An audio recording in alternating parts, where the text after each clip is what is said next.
오늘 특별히 상영교회와 모보제일교회 또 우리 석병교회가 이렇게 연합으로 하나님께 예배드리게 된 것을 하나님께 영광 돌리며 우리 모두에게 감사를 드립니다.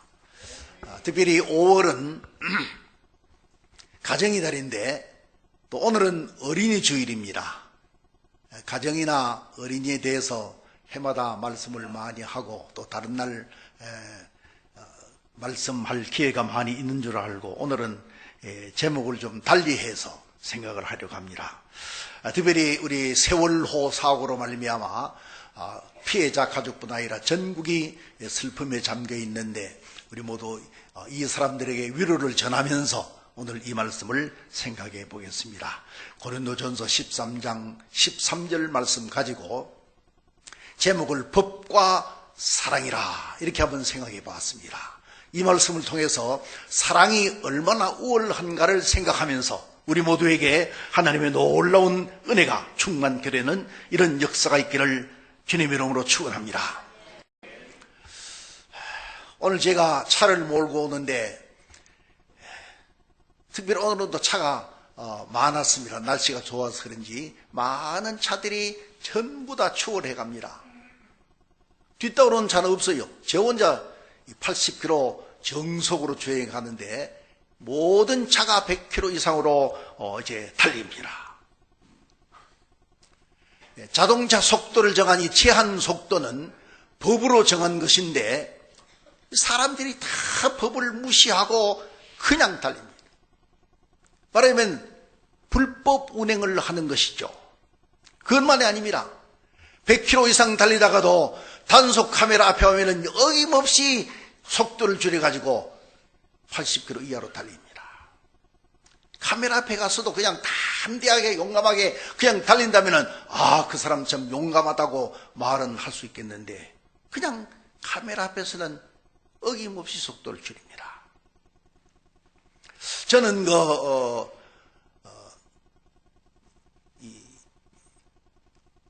착한 운전자 서약을 했습니다. 착한 운전자라는 것은 이제 1년 동안 법규를 위반하지 않냐고 사고 내지 않냐고 잘 운전하면은 운전자 점수 10점을 우대해 주는 그런 제도입니다. 저는 그것이 아니더라도 평소에 이 교통법규 지키기 위해서 무던히 노력하는 그런 사람 중에 한 사람입니다. 여러분, 법이란 무엇입니까?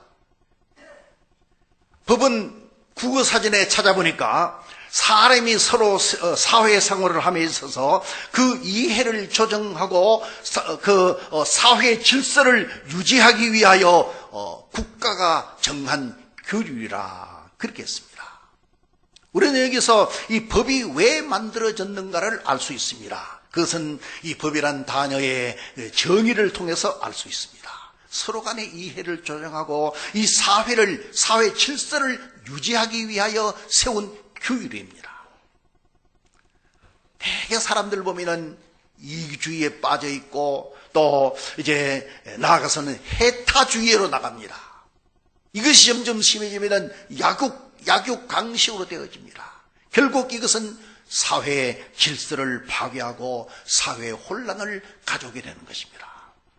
법이 잘 운영되어지는 나라를 소위 법치국가라 그렇게 말합니다. 그 사회가 법을 얼마나 잘 지키느냐 하는 그 준법 정신 여하에 따라 가지고 그 사회가 참으로 번영되고 안정된 사회, 평화로운 사회가 될 수가 있는 것입니다. 그런데 오늘 우리의 현실은 어떻습니까?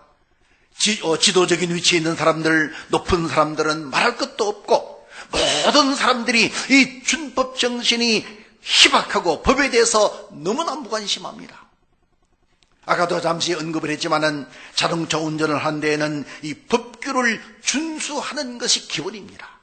그런데 대개 보면은 교통법규를 지키는 운전자가 몇 사람이나 됩니까? 대부분이 법규를 위반하고 있습니다. 확실한 통계는 모르지만 제가 짐작해 볼 때에는 아마 80%, 90% 이상이 이제 이렇게 법규를 위반하고 있지 않나 그렇게 생각이 됩니다. 신호대기 중에 정지선이 이렇게 있는데 정지선 앞에 이렇게 있어 보면은 옆에 사람 전부 다 정지선 멀리다 가요. 50cm, 1m 정지선 지나갑니다. 정지선은 그 지나가지 말고 그 앞에 딱 멈추라는 이것이 정지선입니다. 이 법이에요. 그래도 50cm, 1m 더 가가지고 뭐 하려고 더 갑니까? 언젠가 제가 한 20년 가까이 된 바람 시내에서 정지선 앞에 딱 서 있는 다른 차들이 모두 이렇게 앞에 갔는데 누가 와서 양심밥통 뜯는 거 압니까? 그래요. 아니 모릅니다. 무슨 새로 난 밥통입니까? 그러니까 나중에 알고 보니까 그 정지선을 얼마나 잘 지켰느냐. 그 서 있는 차량이 전부 다 정지선 지키고 서 있으면 밥통 하나 선물로 주는 그런 KBS 나온 그 운동이었어요. 나중에는 그 양심 냉장고라고 그렇게 합니다. 근데 대개 정지선 하나 지키지 못하고 신호등은 무시하는 것을 예사고 이제 멀쩡한 날에 안개등을 켜고 나가고 또 전조등을 켜줘해가지고 상대방의 눈을 밝게 하는 부시게 하는 그런 일들이 허다. 얼마나 많은 불법 운전을 하고 있는지 모릅니다. 이 운전뿐 아닙니다. 모든 분야에서 다 법을 어기는 것이 예사입니다. 세월호 침몰 사고만 해도 이런 사고가 왜 일어납니까? 한마디로 법을 이제 지키지 않기 때문입니다. 법만 잘 지켰다면은, 법규만 잘 준행했다면은 이런 사고는 일어나지 않을 것입니다. 해양사고뿐 아니라 모든 사고들이 거의 다 사람들의 잘못으로 일어난 이 인재라고 볼 수가 있습니다. 세월호 사고도 이제 법적으로 안정잔지가 잘 되어 있습니다. 그 승객의 정운이라든지 화물의 정량이라든지 선장을 비롯한 모든 선원들의 그 책임과 업무가 다 법으로 규정되어 있습니다. 이런 법들을 잘 지키면은 이런 사고가 일어날 확률이 아주 낮은 것입니다. 특별한 어떤 천재지변이 아니면은 이런 사고가 일어날 확률이 아주 적은 것입니다. 법이 해이해지고 법이 무너질 때에 법은 아무 소용이 없는 것입니다. 요한복음 8장에 보면은 바리새인들이 이제 손에 돌을 들고 예수님을 찾아왔는데 어떤 현장에서 간음중에 잡힌 여인을 끌고 와서 예수님께 묻습니다. 이런 자를 일부에 돌로 치라고 했는데 선생님은 어떻게 만약에 예수님이 그를 돌로 치라 율법대로 치라면은 그러면 당신이 지금까지 외쳤던 그 사랑은 어디 가고 이 불쌍한 여인을 돌로 치라 합니까? 대들 것입니다. 반대로 또 이 불쌍한 여인을 용서해 주라 하면은 당신은 모세의 율법도 지키지 않는 이런 무법자라 하면서 여인을 치려고 하는 것이 아니라 그 손에 든 돌로 예수님을 치려고 할 것입니다. 그런데 예수님은 기도하는 중에 너희 중에 죄 없는 자가 먼저 돌로 치라. 사랑하는 성도 여러분, 우리는 여기서 한번 생각할 수 있는 것은 법보다도 우선하는 것이 있다는 것입니다. 법이 귀하고 소중한 것이지만은 법보다 더 귀하고 법보다 더 우선하는 것이 있다고 하는 이 사실. 그것은 곧 도덕과 양심과 신앙 그리고 사랑입니다. 도덕은 언제나 법보다 우선합니다. 아무리 법대로 하고 법을 지킨다고 해도 반도덕적인 행위가 있을 수 있고 또 비윤리적인 소지가 있을 수가 있는 것입니다. 합법을 가장한 이제 불법이라든지 법을 교묘히 이용해서 반도덕적이고 비윤리적인 그런 행위를 하는 것이 얼마나 있는지 모릅니다. 그러므로 법이 중요하지만은 반도덕적이거나 비윤리적인 것은 용납할 수가 없는 것입니다. 왜냐하면 이 사회의 외형적인 구조는 법에 의해서 다스려지고 있지만은 그 내면적인 구조는 도덕과 윤리에 의해서 이루어지고 있기 때문입니다. 올바른 도덕과 윤리의 기초에 의해 법이 운영되어질 때 비로소 법의 효율적인 가치가 나타나게 되는 것입니다.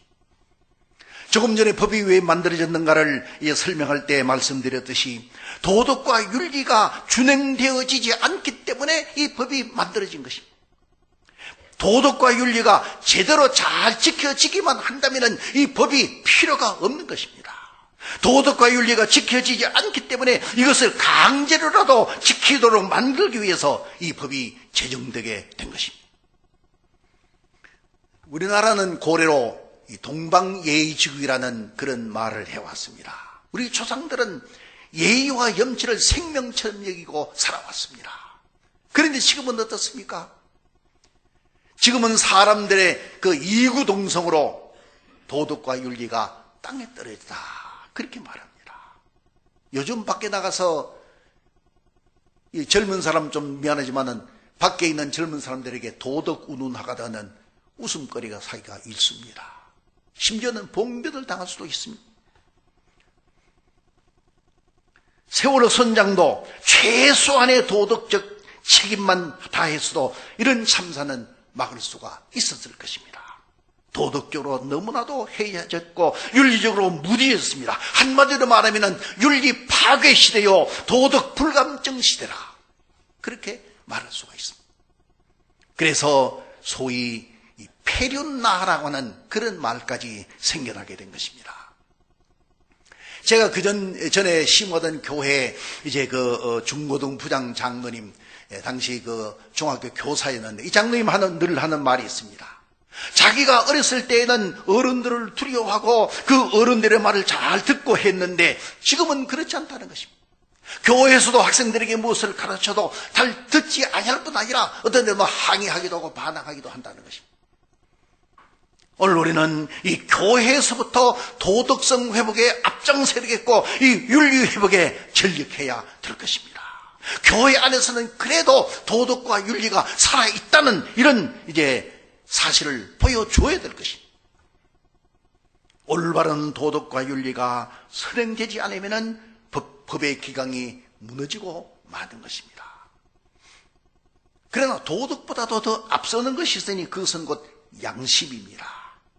양심은 도덕보다도 앞서는 것입니다. 도덕이 이제 겉으로 나타나는 윤리라고 한다면 양심은 우리 내면에 있는 윤리라고 할 수가 있습니다. 하나님 우리 각 사람에게 이 인생의 나치판과 같은 이 양심을 주셨습니다. 착한 양심은 영혼의 지성소입니다. 어둠을 밝히는 등불입니다. 양심은 그 마음에 새긴 하나님의 율법이라고 할 수 있습니다. 이 율법은 보이지 않는 이제 불문율로 하나님 우리 마음에 주신 것이며 우리 각 사람의 선악간에 대한 믿을 만한 재판관이 되는 것입니다. 그러므로 아무리 법을 준수하고 도덕을 지킨다고 해도 그 소위가 이 양심에 거리끼는 일이라면 하나님 앞에 온당치 못한 것입니다.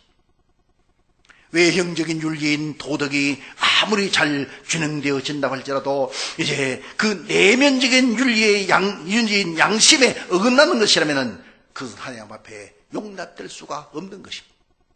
그러므로 무엇보다 양심에 거리낌이 없도록 해야 됩니다. 사도행전 23장 1절 이하에 보면 사도 바울이 이스라엘 공회 앞에서 담대히 말했습니다. 오늘날까지 내가 양심을 따라 하나님을 섬겼노라. 사도 바울은 한평생 하나님을 섬기면서 양심을 따라 살고 양심을 따라 행동했다는 것입니다. 그래서 고린도 후서 1장 12절 하반절에 이런 말씀을 했습니다. 우리 양심이 증거하는 바니 이것이 우리의 자랑이라. 사도 바울은 언제나 양심을 따라 살고 양심을 따라 신앙생활을 함으로 말미암아 그 양심이 모든 일에 증인이 된다고 하면서 그것이 자신의 자랑이라고 그렇게 말했습니다. 말하자면 자신의 양심을 누구에게나 자랑할 수 있다고 그렇게 말했습니다. 영국 속담에 눈에 보이지는 않지만은 우리의 일거일동을 이제 아는 자 둘이 있으니 곧 신과 양심이다, 그렇게 말해요.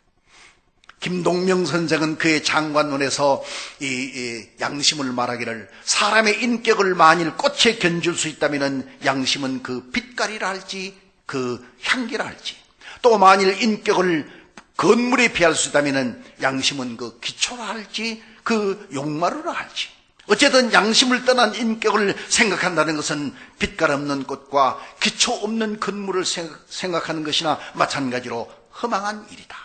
양심은 실로 인격의 바탕일 뿐 아니라 결과이기도 하다, 그렇게 말했습니다.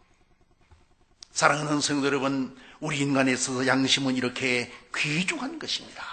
도덕과 윤리는 시대와 더불어 변하고 있습니다. 오늘의 선이 내일의 악이 될 수 있고 오늘의 악이 내일의 선이 될 수 있습니다. 그래서 우리는 어떤 때 어느 것이 선이며 어느 것이 악인지 분간치 못할 때도 있습니다. 그러나 다행히 우리는 우리 마음속에 이 양심을 가지고 있습니다. 양심은 언제까지나 변치 아닙니다. 그래서 우리에게 모든 시시비비를 이제 판단해주고 있습니다. 각자의 자기의 행동을 심판할 수 있는 양심이라는 영원 불변의 이 도덕률을 가지고 있습니다.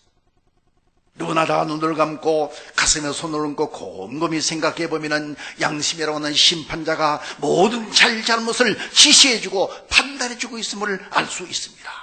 그러므로 양심이야말로 선악간에 믿을 만한 재판관이 되는 것입니다. 그러므로는 양심을 따라 살 때 아름다운 삶, 선한 삶을 살 수가 있습니다. 어떤 때 우리가 차를 몰고 가다가 이 일방통행을 잘못 알고 반대 방향으로 들어가서 곤욕을 치를 때가 있습니다.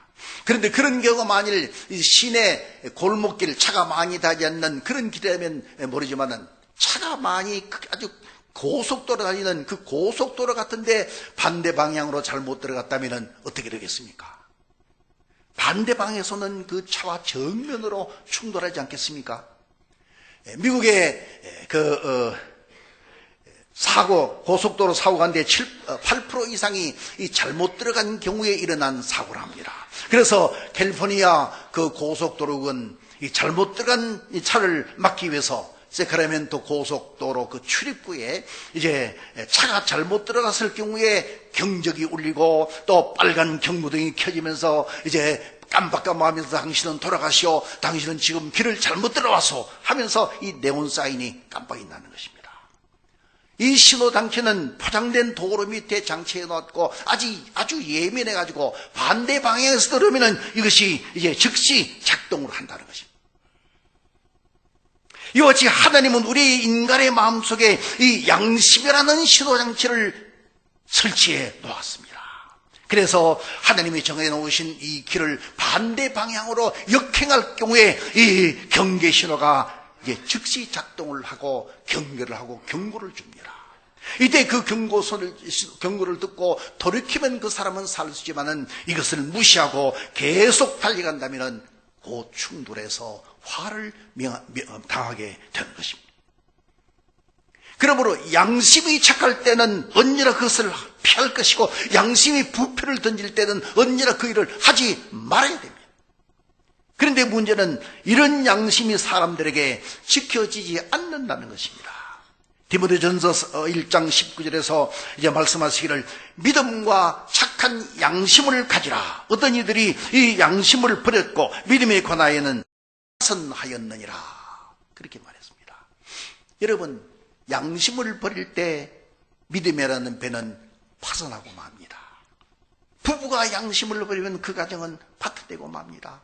사장이나 직원이 양심을 버리면 그 회사는 도산되고 맙니다. 국가의 지도자들이 양심을 버리면 그 사회는 혼란에 빠집니다. 만일 종교 지도자들이 양심을 버리면 하나님이 그 역사를 심판하시는 것입니다. 흔히 어떤 문제가 생길 때 사람들은 법을 앞세우고 도덕을 내세우지만은 그 양심에는 합당치 못한 일들이 허다히 있는 것입니다. 심지어 어떤 사람은 이제 비윤리적인 비도덕적인 일을 하면서도 내 양심은 거리낌이 없다고 그렇게 말하는 사람도 있습니다. 만일 세월호 그 선자에게 최소한의 양심이 있었다면 그 많은 승객들을 두고 혼자 살겠다고 아마 탈출하지는 않았을 것입니다. 그래서 성경 디모데전서 4장 2절에 말씀하시기를 화인 맞은 양심이라. 그런 말씀, 화인 맞은 양심. 이 화인 맞았다는 말은 이제 불로 도장을 찍었다는 것입니다. 불로 도장을 찢어서 이제 불로 찢었다는 것입니다. 그 양심이 불에 타서 제 기능을 못하고 마비되었다는 것을 말합니다. 마비된 양심을 말합니다.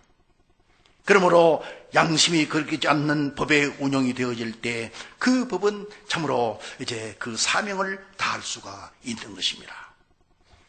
그러나 양심보다 우선하는 것이 있으니 그것은 곧 신앙입니다.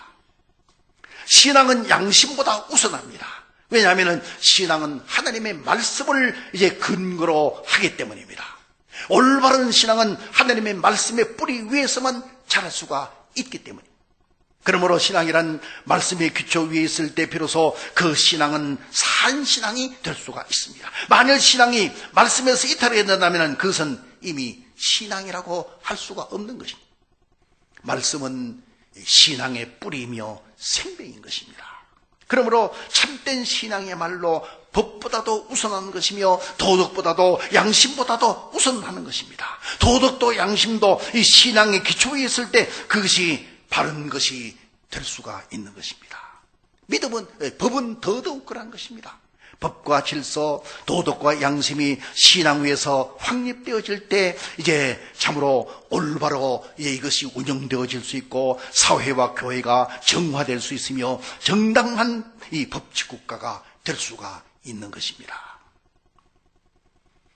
그러나 이 모든 것 위에 사랑이 없으면 안 되는 것입니다. 왜냐하면 믿음, 소망, 사랑 이 세 가지는 항상 있을 것인데 그 중에 제일은 사랑이기 때문입니다. 그러므로 사랑은 모든 것보다 우월합니다. 오늘 본문 고린도전서 13장은 이 사랑의 우월성에 대한 말씀입니다. 사랑은 산을 옮길 만한 그런 믿음보다도 우월합니다. 사랑은 내게 있는 모든 것을 내어주는 구제보다도 우월합니다. 사랑은 천사의 말을 하는 방언보다도 내 몸을 내어줘 불살게 하는 순교보다도 더 우월한 것입니다. 방언도 구제도 믿음도 순교도 사랑이 없으면 그 아무 가치가 없는 것입니다. 이 모든 것에 사랑이 전제되어질 때 비로소 사랑은 그 가치가 부여되어질 수가 있는 것입니다. 오늘 모든 율법과 계명의 핵심이 이 사랑입니다. 위로 하나님을 사랑하며 이제 사랑하되 마음과 뜻과 힘을 다하여 사랑하고 아래로 사람을 사랑하되 이웃을 내 몸과 같이 사랑하는 것입니다. 그래서 갈라디아서 5장 14절에서는 온 율법은 내 이웃을 내 몸과 같이 사랑하라 하신 이 한 말씀에 이루었다. 다시 말하면 이 사랑은 모든 율법의 완성이라는 것입니다. 그러므로 모든 법을 운용함에 있어서 사랑이 있어야 하고 도덕과 양심에도 사랑의 요소가 결여되어서는 안 되며 신앙이 있어도 그 핵심은 사랑이 되어야 할 것을 가르치고 있는 것입니다. 이런 면에서 사랑은 모든 것보다 우월한 것입니다. 그런데 이 사랑을 실천되어질 때 비로소 그 가치가 나타나게 됩니다. 말로만의 사랑은 소리나는 구리와 울리는 갱과리가 되고 마는 것입니다. 그러면 사랑은 어떻게 실천되어지느냐? 이 사랑을 실천하는 방법 이 두 가지만 간단하게 한번 생각해 보겠습니다. 첫째로 이 사랑은 상대방을 이해할 때 비로소 사랑이 가능한 것입니다. 상대방을 이해하지 않고는 그 사랑을 진정으로 사랑할 수가 없는 것입니다. 어떤 한 사람을 사랑하는 그 사람의 상황을 정확하게 알아야 그 사람을 사랑할 수가 있습니다. 그 사람이 지금 어떤 형편에 있는지, 그 사람이 지금 요구하고 있는 사실은 무엇인지, 그 사람이 지금 가장 시급하게 필요한 것은 무엇인지, 이런 사실들을 알아야 그 사람을 사랑할 수가 있는 것입니다. 그리고 이 상대방을 이해하는 데는 이 역지사지의 자세가 필요합니다. 다시 말하면 입장을 바꾸어 놓고 생각해야 되는 것입니다. 항상 내 입장에서만 생각할 때는 상대방을 이해할 수가 없습니다. 입장을 바꾸어 놓고 생각해야 되는 것입니다. 상대방의 모습이 잘 이해가 되지 않냐고 알 수 없는 그런 이상한 모습 같아 보여도 입장을 한번 바꾸어 놓고 생각하면 그 사람을 이해할 수가 있다는 것입니다. 그러므로 역지사지의 자세로 모든 사물을 생각할 때 다소 이해가 되지 않는 그런 사실일지라도 바로 이해할 수가 있게 되는 것입니다. 우리가 이런 면에서 이제 생각해 볼 때 오늘 이 세월호 그 희생자 가족들의 그 아픔을 우리가 이해할 수가 있게 될 것입니다. 또 다음으로 또 하나는 희생할 수 있어야 됩니다. 희생한다는 의미는 주는 것을 말하고 봉사하고 헌신하는 것을 말합니다. 진정으로 내가 누구를 사랑한다면 그를 위해서 봉사하고 헌신하며 희생할 수 있게 되는 것입니다. 그래서 성경 요한일서 3장 18절에서 말씀했습니다. 형제들아, 우리가 말과 혀로만 사랑하지 말고 이제 행함과 진실함으로 하자. 행함과 진실함으로 하자. 그러면서 16절에 와서는 이렇게 말했습니다. 그가 우리를 위하여 목숨을 버리셨으니 우리도 형제들을 위하여 목숨을 버리는 것이 마땅하니라. 그러므로 우리는 사랑을 실천하면서 봉사하고 헌신하며 희생하며 줄 수 있어야 되는 것입니다. 이것이 진정한 사랑의 실천이라고 할 수가 있습니다. 우리가 이런 차원에서 근본 세월호 사고에서 그들의 그 슬픔을 이해하고 행동으로 그들을 이제 도와주는 이런 역사가 필요하게 되는 것입니다. 이제 말씀을 끝맺겠습니다.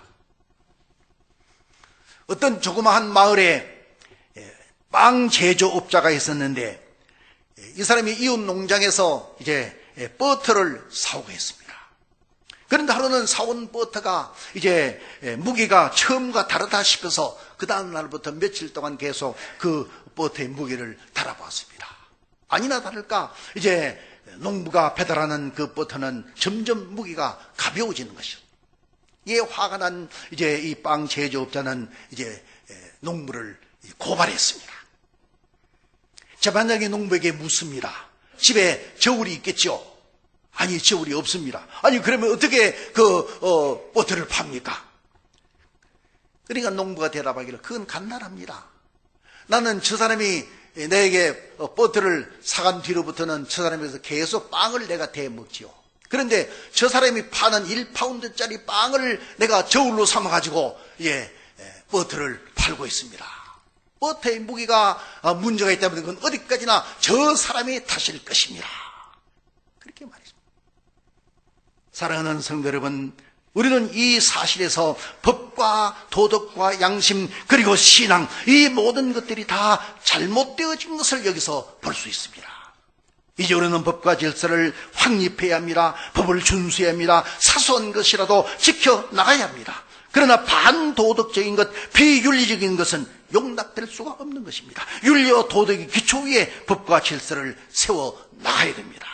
그리고 착한 양심의 범주 안에서 우리 행동의 바탕이 이루어져 나가야 됩니다. 그 이유는 화인 맞은 양심도 있기 때문입니다. 또한 신앙의 바탕 위에서 우리의 삶을 영위해 나가야 됩니다. 신앙은 곧 하나님의 말씀에 기초하기 때문입니다. 하나님의 말씀은 생명과 구원을 주는 진리의 말씀. 그리고 이 모든 것 위에 사랑을 실천하는 삶이 되어야 됩니다. 사랑은 모든 것보다 우월하기 때문입니다.